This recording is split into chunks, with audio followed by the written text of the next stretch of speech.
Hi, we are going to cover the lesson on creating tables today. In this lesson, we learn how to create a table and format it using the table menu, the control panel, the table panel, and the table and cell styles. So this is the start file that we have for this lesson. It is 10_start. I'm going to go ahead and resave that.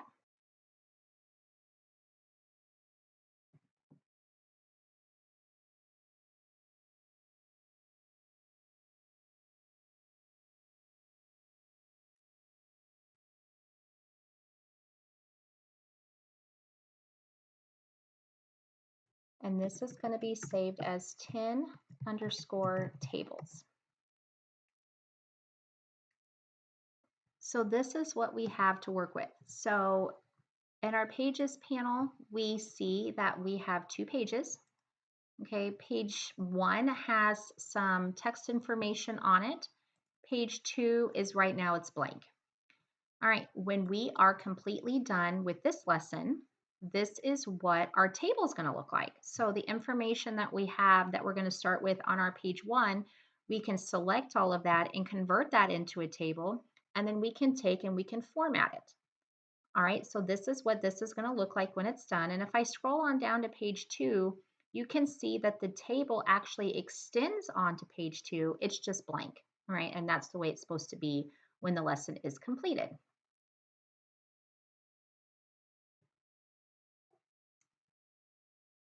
Working with tables. A table is a grid of individual cells in vertical columns and horizontal rows. A table is always contained within a text frame.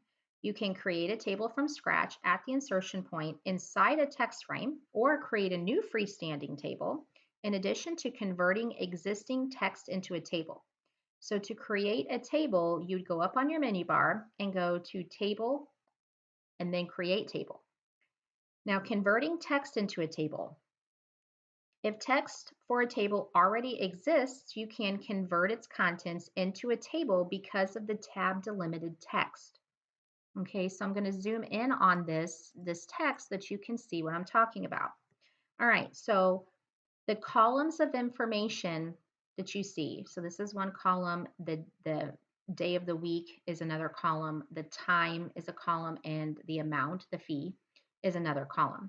So in between each of these columns, all right, is basically it's separated by a tab character. So these little double right facing arrows are tab characters. So this separates out our columns. Our row information is actually separated out by paragraph returns. So when you see a paragraph return, this indicates that this is one row, another row, another row, another row, and so on. Now to create text from, or to create a table based on this text that already exists, all we have to do is select it and then come up here to the top in our menu bar and then select table and then convert text to table. Okay, so that's the difference between creating one from scratch and then highlighting text that already exists and then taking and converting that. So that's exactly what we're actually going to do right now. So with my type tool, I'm going to make sure that my cursor is inside the text. And then I'm going to go to edit and select all. So that makes sure it's getting everything, okay, including the paragraph returns. And then I'm going to come up on my menu bar and go to table and convert text to table. And you can see right here that the column separator is tab, the row separator is paragraph, and that the table style says no table style. So I'm going to go ahead and click OK. Now, if you are okay with having all of your characters showing, your hidden characters, you can leave them, okay? I myself, now that I'm done explaining what the tab delimited text is, I'm just gonna go ahead and hide mine, okay? So that's entirely optional and it's up to you. If you don't want yours showing, you can go to type and hide hidden characters. I'm gonna hurry up and save mine real quickly. Changing rows and columns. Once a table has been created, you can easily add rows, columns, and you can delete rows and columns. You can merge cells, rearrange rows, and adjust row height and column width and specify text inset for the cells. Okay, so remember text inset values is basically how far away from all four edges of the cell that the text sits. Okay. Or in this case, we're going to have some images. Okay. So that's just the amount of blank space or white space from the edge of the cell. Okay. I'm going to just kind of scroll over here. I'm going to put my cursor in with the text that has daily drop-in activities. And then I'm in my menu bar, I'm going to go to table and insert, and I'm going to insert a row. I'm going to insert one row, and here's where my cursor's at, and I do want to put it below. Okay, so you have the option to put it above or below. I'm going to put mine below.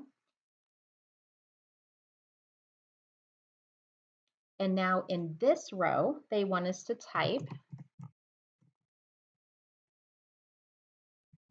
activity,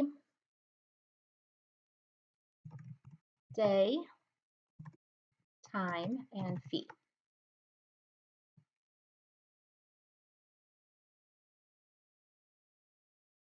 I'm going to select this whole row that I have here. And then from my paragraph styles panel, they actually have a couple of styles that they've already created for us. And one of them is table column heads. So I'm going to go ahead and apply that. So basically it just reduced the font size just a little bit, which is fine. And now I'm going to put my cursor in this very last column that has fee.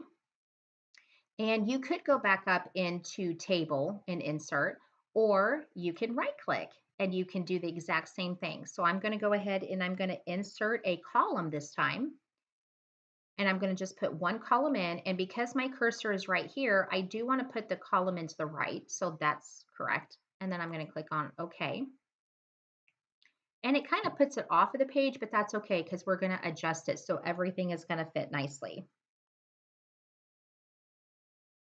Now, if this last row here is, if you have a last row and it happens to be blank, that's perfectly fine. You can go ahead and highlight that and then come up to table and delete, and then you can delete the row. And I have growing editable flowers. I have that whole row selected. And so basically all I want to do is I want to take and relocate it. So they want us to relocate it right underneath tending flowers. The great thing about it is that you can kind of see my cursor without it hovering over the selected row and then what it looks like when I do. And so if I just hold my mouse button down, my left mouse button down, and I do a drag and drop, you can see the blue line that if I release it, that's where it's actually going to relocate that row. And so that's what that looks like when that is done. That feature almost reminds me of, I think it was the lesson on editing text when we enabled that in our preferences to be able to drag and drop and move so that we didn't have to cut and paste. So what was that, like low calorie or something like that? And we moved it to the left or right of high protein.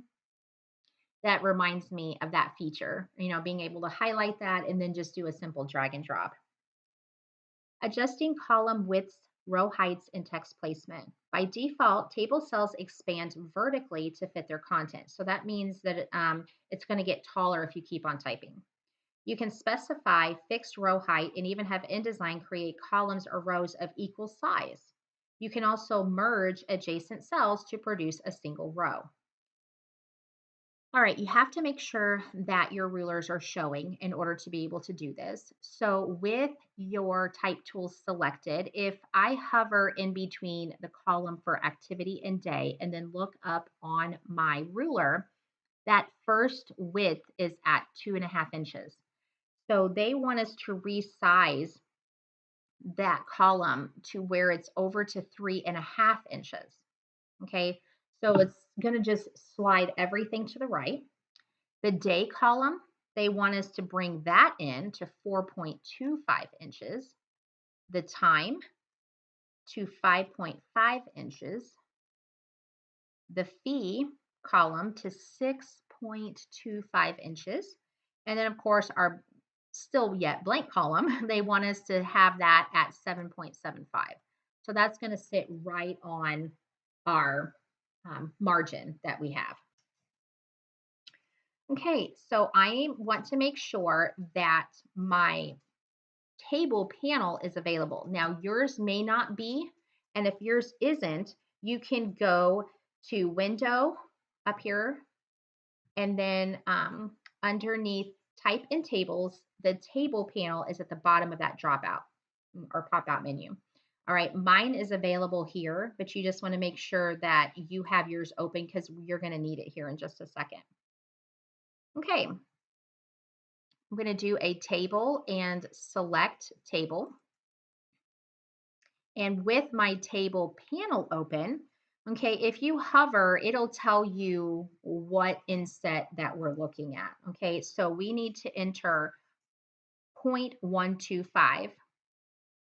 And I just clicked twice on my upward arrow. Okay, so you can see that that really did create some space and it actually made the table a little bit taller.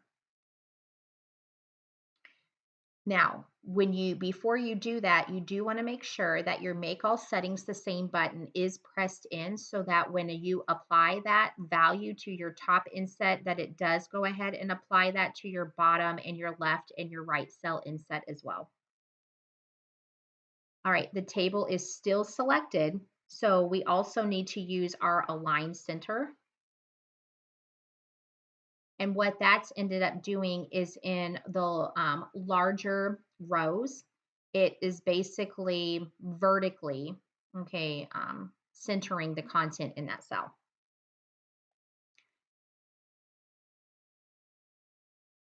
Okay, I'm going to go ahead and select this top row, and then I can actually just right click on this one and choose to merge the cell.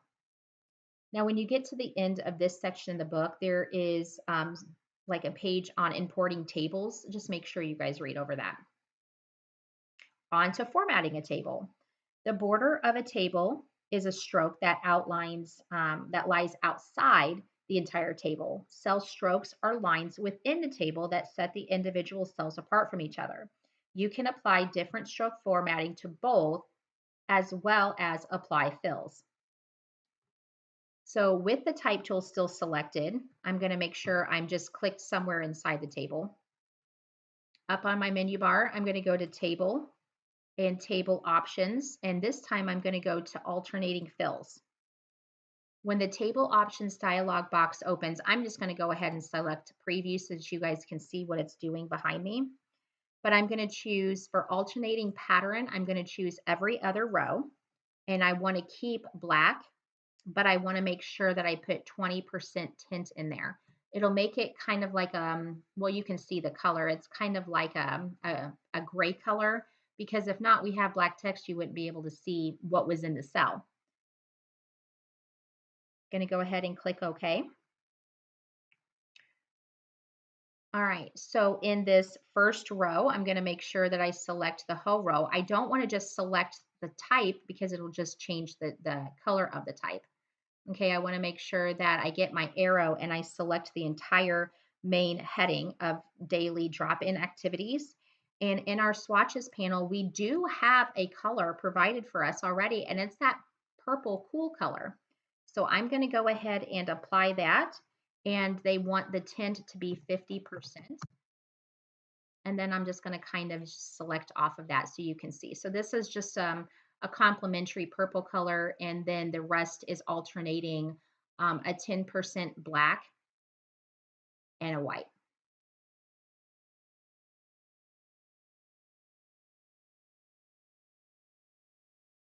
Okay, I want to make sure that I have my entire table selected. And then up here in the control panel is something called a proxy preview. Okay, I have to make sure first that I have all of the vertical lines. So here's the 3 vertical lines. I need to make sure that those, okay, are turned off. Okay, so if you select them, it should turn them off. Okay, and then I need to make sure that my horizontal, which is this one and this one and this one, are turned on. And then you can go in. Okay, first off, we got to make sure, hold on a second. We have to make sure that we have the horizontal lines are turned on. All right, so what we need to put in here for this then is 0. And then we can select the vertical lines, which are these ones, but you're going to have to turn the other ones off. Okay, and then I think it's like 0.5 is what they're going to have us put in for that. All right, that way we can see the columns of information because the rows are already have color in them. They're alternating the 20% black and the white. So you can see those rows, but now we have the lines in between the columns. I'm going to just kind of click off of this so that you can see it. And then if we take a look at what this looks like in preview mode, or even in presentation,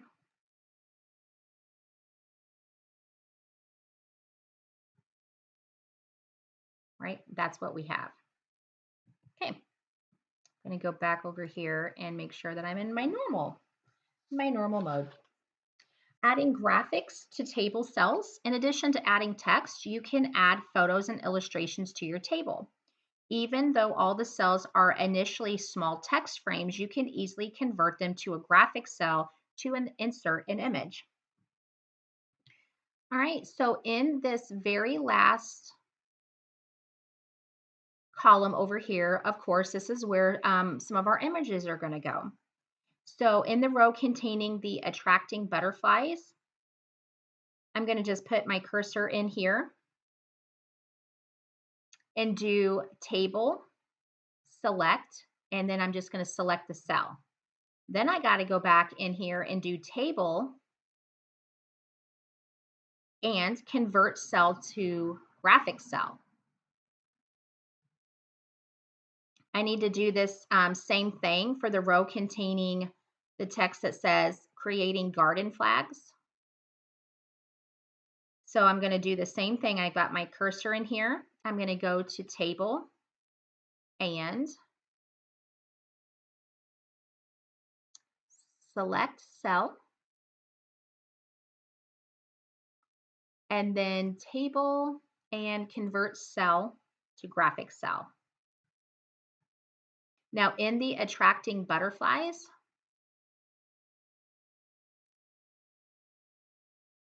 I need to go to File and Place, and I'm going to insert butterfly.jpg. So we just have to navigate to lesson 10, and here is our butterfly.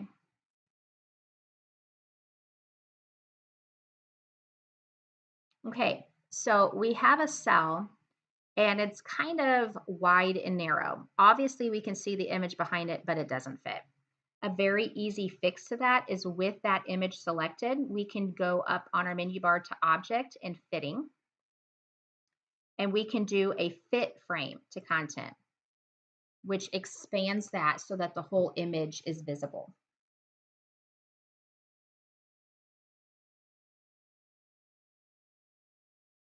Okay, right here for this one, on creating garden flags, I'm going to place that one. And that one's going to be, let me see, I think it's garden flag. Yep, here it is right here. Going to place that image. And of course, we have to do the same thing because it doesn't fit either. None of those are really going to fit. Object and fitting. And it's going to be fit frame to content.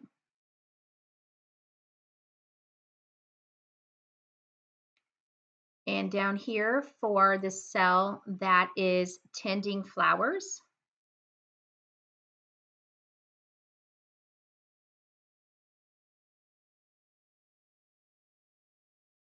just have to make sure that I have my cursor in that one.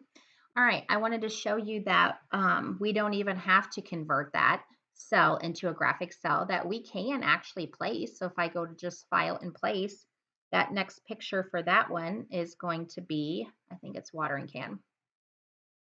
And if I open that, it will put it inside that cell. And then, of course, we just have to make it fit.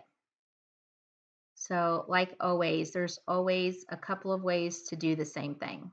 So we are going to fit frame to content.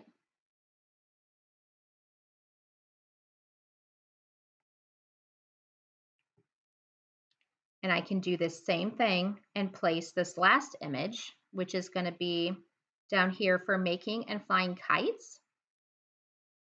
I'm not even going to convert the cell. I'm just going to make sure that my cursor is blinking in that cell.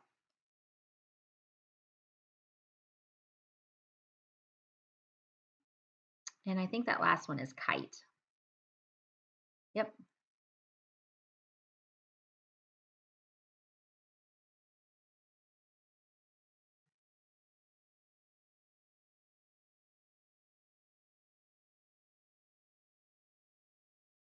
So that looks a lot better than what we started with. Now, what we should actually do is just make sure that all of these have the same height, okay, like on our rows. So, of course, these look great, but now we have more narrow rows that don't have any images at all. So we just want to make sure that we select the first row that has attracting butterflies and just kind of scroll down here till we get to the bottom of the making and flying kites. We do have to use our table panel though, and we have to find our, it's going to be our row height. There it is right there. We need to change that, and it needs to be exactly 1 inch. I'm going to just deselect off of this. Let's look at this page fit for the window so that you can see. All right, that looks great. Okay, adding graphics in table cells. You can have both text and a graphic in a cell by anchoring images in the text. Objects that are anchored in the text will flow with the text as it's edited and reformatted.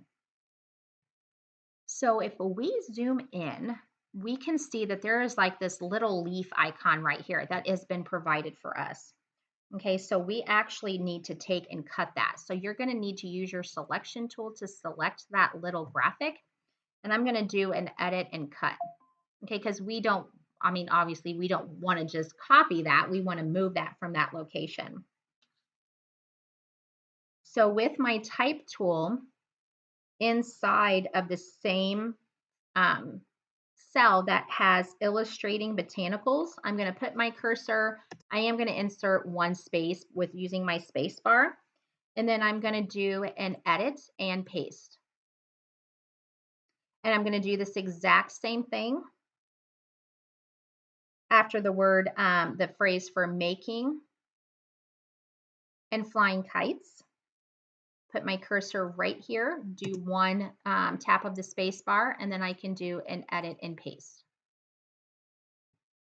And then I'm going to Control S.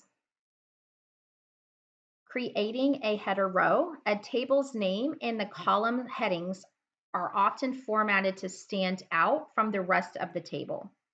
And then creating and applying table and cell styles. A table style is applied to the entire table, whereas cell styles can be applied to selected cells, rows, and columns. So this is what this is as far as I'm actually going with lecture because we're at the end of the lesson. But I wanted to show you again, and let me put this page in a window so that you can see. Okay, so this is what mine looks like. And this lesson's not technically done, okay? Because like I had showed you on the end file, you're actually when you're done with the lesson, there's a couple of things you guys will do that I didn't do. So you'll want to make sure, like always, you guys are reading the text, pausing the lecture video if you're trying to work along with me, and that you make sure that you include those sections that maybe I didn't cover in the video. But if we take another look at the end file, there isn't too much difference that you're going to see here from mine. Okay. The only main difference here is that your page 2 will have it should have a continuation of the table. Okay. And so there's going to be, a couple of steps that you're going to have for that, where you're creating your header row, and then you're going to go ahead and um, kind of finish that out. Okay. Where that table is just going to continue on to that second page. And really, that's it. So there was just a few minor things that I didn't cover that is easy that you guys can finish up. So I'm going to go ahead and close this out. I'm not going to save anything. And then just double check what you have against what's in the book. And the best way to do that is to look at the end file, of course.